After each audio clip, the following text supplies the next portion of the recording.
What's up, everyone? My name is Will, and today I'm going to talk about Nike, more specifically their corporate social responsibility policy. Nike was named after the Greek goddess of victory and has certainly lived up to that namesake, being the largest supplier of athletic shoes and sports equipment worldwide. But there is more to being a successful company than making lots of money, and it's important that they also be socially responsible and strive to make the world around them a better place. So, how successful has Nike been in this endeavor? Let's look and find out. For starters, we need to define what corporate social responsibility is. As defined by Pacific Oaks College, corporate social responsibility, also known as CSR, is the concept that a business has a responsibility to do good. Corporate social responsibility means that a company should self-regulate its actions and be socially accountable to its customers, stakeholders, and the world at large. That sounds like a fantastic idea, but what does it really mean? How do companies show that they are socially responsible? Basically, being socially responsible means trying to leave the world in a better place than where you left it, as well as improving the lives of the people you interact with along the way. There are four main ways a company can practice being socially responsible: environmentally, ethically, philanthropically, and economically. An environmentally responsible company engages in environmentally friendly practices. Companies who make sure all their business practices are fair are ethically responsible. Giving back to communities that support a business is a way that they can be philanthropically responsible. And for economic responsibility, companies that make financial decisions that prioritize doing good, not just making money. Companies often have a corporate social responsibility policy that they hold themselves to, and Nike is no exception. Now, we will look at the corporate social responsibility policy to see what values Nike holds themselves to and what they claim to take social responsibility for. 50 years ago, Nike was founded with a vision to build the best running shoes in the world, with the simple goal of serving athletes. Today, that passion for innovation is still the driving force of Nike, but that scope of their influence has broadened. The three P's of Nike's corporate social responsibility policy are people, planet, and play, and they are the main ways Nike strives to do this. People, people deals with diversity, equity, and inclusion, responsible sourcing, and community building. Planet involves reducing Nike's carbon water footprints, reducing waste, and being more efficient with resources. Lastly, play strives to get children more active and increasing girls' participation in sports. We will examine each of these tenets to evaluate how successful Nike has been in their efforts to be socially responsible. The first of the big P's is people, an ethically responsible method of CSR. Nike focuses on diversity, equity, and inclusion, responsible sourcing, and building of communities. Nike strives to create the equitable playing field of the future across the world, and for that to become a reality, the work must start in the United States. Their mission is to be a recognized leader in advancing diverse, inclusive teams and to champion a strong culture of belonging in their community. The five values that guide and drive Nike are transparency, authenticity, accountability, visibility, and belonging. These values are used in the four key areas Nike uses to achieve their vision: representation, education, development, and community. Nike has made great progress in these areas, boasting a near 50-50 gender split globally amongst all their employees, and in the United States has a broad span of different ethnicities in their employment. Nike has also partnered with academic institutions such as Northwestern University and the University of Southern California to provide employees resources such as leadership education, unconscious bias awareness training, as well as diversity, equity, and inclusion curriculum to inform and grow awareness and activism within their workers and their workforce. As a multinational corporation, Nike operates all around the world. They have offices in over 45 countries outside the United States, with many factories in Indonesia, China, Taiwan, India, Thailand, Vietnam, Pakistan, the Philippines, and Malaysia. Nike's approach to responsible sourcing focuses on foundational expectations such as gender equity, health and safety, worker engagement and well-being, and environmental responsibility. A signer of the Social Labor Convergence Program and a member of the Sustainable Apparel Coalition. Nike's goal is to monitor labor, health and safety, and environment compliance to run their business in an ethical way. To hold themselves accountable, Nike publicly disclosed their factory base using the Nike Manufacturing Map in 2005. This resource provides details of every factory Nike contracts with around the world, meaning one can learn about the products made and demographic statistics for every Nike factory worldwide.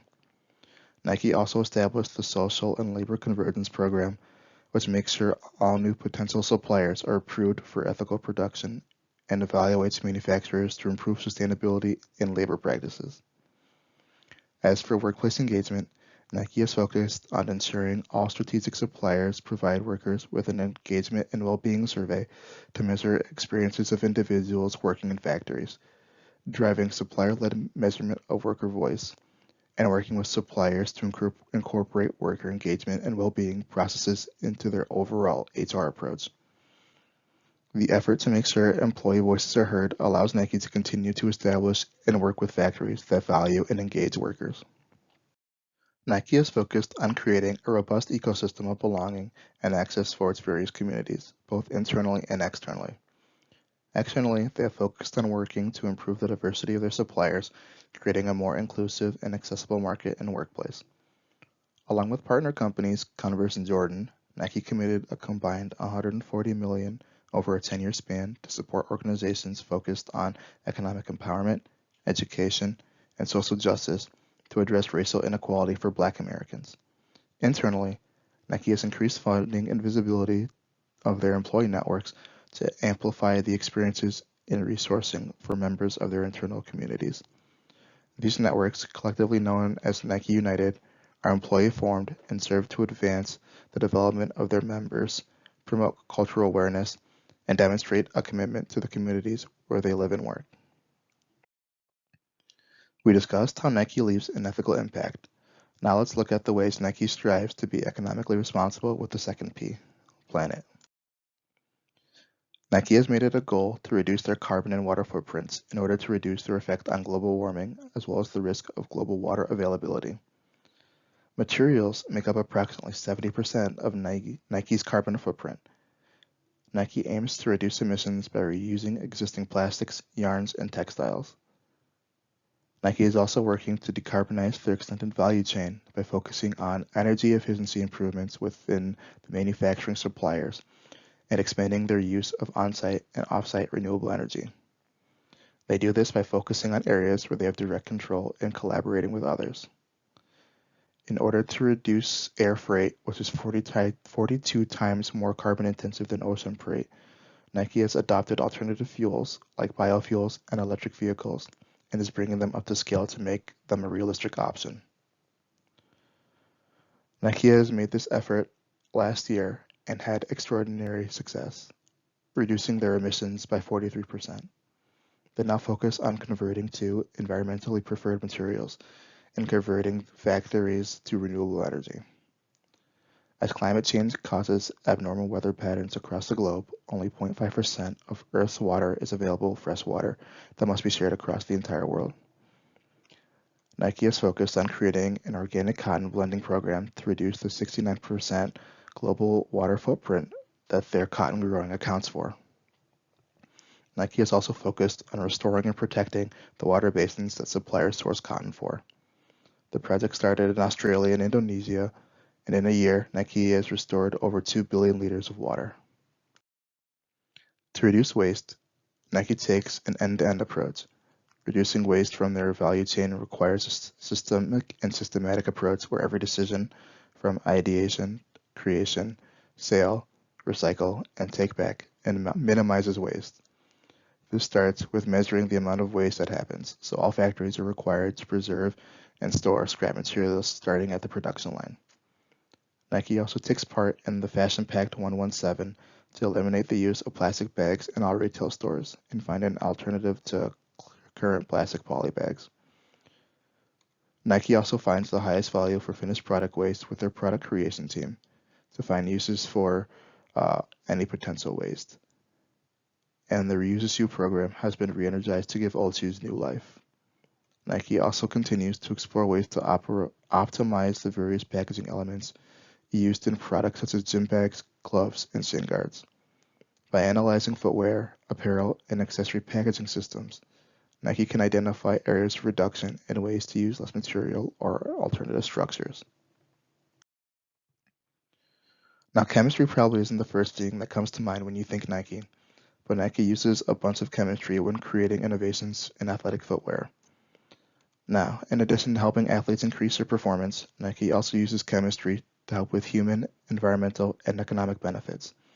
These include reduced hazardous waste generation, cleaner air and water due to reduced emissions, improved health for workers, and decreased need for finished product treatments such as wastewater. For example, last year Nike focused on phasing out PFCs, which are per and polyfluorinated chemicals. PFCs are completely man-made and do not occur naturally. Nike was able to greatly reduce PFC use in footwear and apparel, as well as eliminate it entirely from accessories. Chemistry's connectivity to all environmental elements creates an opportunity to embed sustainability into all Nike products, and Nike continues to set high targets for itself in this area. The last of the three Ps is Nike's philanthropic approach to corporate social responsibility. Let's dive right in and see what play is all about. Nike invests in play because an active next generation means a healthier and more equitable future. Research shows that that active kids do better in every possible way. They're healthier, more confident, and are more successful in school and in life. Globally, only 1 in 5 kids gets the physical activity that they need to thrive. That is why Nike is committed to getting kids moving worldwide through their Made to Play program. Nike partners with over 300 world-class organizations and grassroots nonprofits dedicated to advancing equality and getting kids active and leveling the playing field for all, regardless of background, gender identity, ability, or aspiration. Nike works on providing opportunity for every kid to play by investing in programming to remove barriers that may obstruct them from playing, and also works with partners to train coaches to teach fun and fundamentals of sports to make it more accessible. To get kids the necessary equipment and gear needed to play, Nike works with organizations like Delivering Good, Good Sports, Good 360, and Souls for Souls to provide donations to U.S. schools and community organizations. Globally, girls face more challenges getting and staying active than boys do, and end up dropping out of sports at a higher rate. Just like its workforce, Nike is committed to getting 50% girls' participation in their Nike community partnerships and programs. Through programs such as Girls Incorporated, Game Growers, Play Academy, and Women Win, Nike is investing in recruiting and training more female coaches and giving girls the space to learn, grow, and have fun. By giving them the tools and training to succeed, Nike helps girls build confidence on and off the court, giving them a chance to stay in the game. And with that, we've covered the basics of Nike's corporate social responsibility policy and the three Ps within. Had I left it at that, you probably think that Nike is an amazing company that does no wrong and is constantly trying to improve the world and the people who live in it. But as you have figured out by now and the title of this slide, that's not necessarily true. Companies are run by humans, and all humans make mistakes from time to time. As such, Nike is no exception. There have been a few instances where Nike has failed to act socially responsible. Let's look at the times Nike didn't live up to its three Ps. Probably the most famous of Nike's failures, the treatment of employees who worked for Nike outside U.S. borders has been exposed numerous times as inhumane. In 1991, American labor activist Jeffrey Ballinger published a report on Nike's factory practices in Indonesia, and the details are truly horrendous. People were working in sweatshops, bunched together in appalling conditions, and being paid well below minimum wage. In developing countries like Indonesia, India, Thailand, Bangladesh, and Cambodia, sweatshops are common since labor laws are rarely enforced. Desperate for work, people were forced to live in slums near open sewers and share toilets and bathwater with multiple families.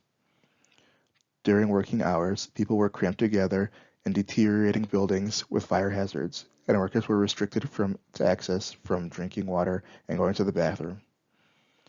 This reveal sparked a massive outrage against Nike as their lack for concern or regard for the people in these situations was brought to light. Nike has since made efforts to improve the workplace and living conditions for employees outside the US, but many argue that this progress is not being made fast enough for companies so large and successful. One of the three P's of Nike's corporate social responsibility was play, with an emphasis on providing the opportunity for kids all over the world to get out and be active. The fact that Nike has been named in numerous allegations about turning a blind eye to child labor practices in Asian and Indonesian factories is both ironic and disappointing. Allegations started arising in the 90s with the above graphic being posted in Life magazine.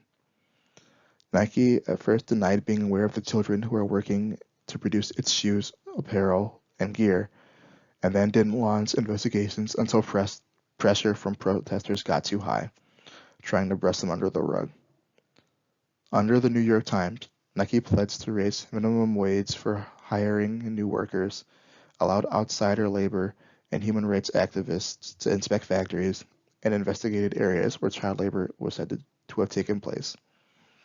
Nike has since made more efforts to reduce the amount of child labor practices that take place outside American borders and continues to monitor their labor force for unethical practices. Nike just recently celebrated its 50-year anniversary and, like its namesake, has certainly achieved victory in many aspects of being a business. They are the biggest supplier of athletic footwear, apparel, and sports equipment in the world. They are the most valuable brand among sports businesses with a value of over $32 billion. They are among the top 100 in Fortune 500's list of United States corporations by total revenue. Nike knows success, but when it comes to being a company that is socially responsible, Nike is barely winning. Yes, Nike has a great corporate social responsibility policy, and yes, it has made efforts to invest in the people, the planet, and the children's playtime. When you look outside the red, white, and blue lenses of America, you start to see that there is more to be done. People around the world are still working in terrible conditions in Nike factories, and although they may not be sweatshops, they're certainly not much better. These people in lesser or underdeveloped countries need livable working conditions, better wages, and certainly no employed children. While these practices may be acceptable in some other countries, Nike knows that just because something is allowed doesn't make it right. A company as financially successful as Nike has the ability and the responsibility to do better. All it takes for them is to follow their motto and just do it. Thank you.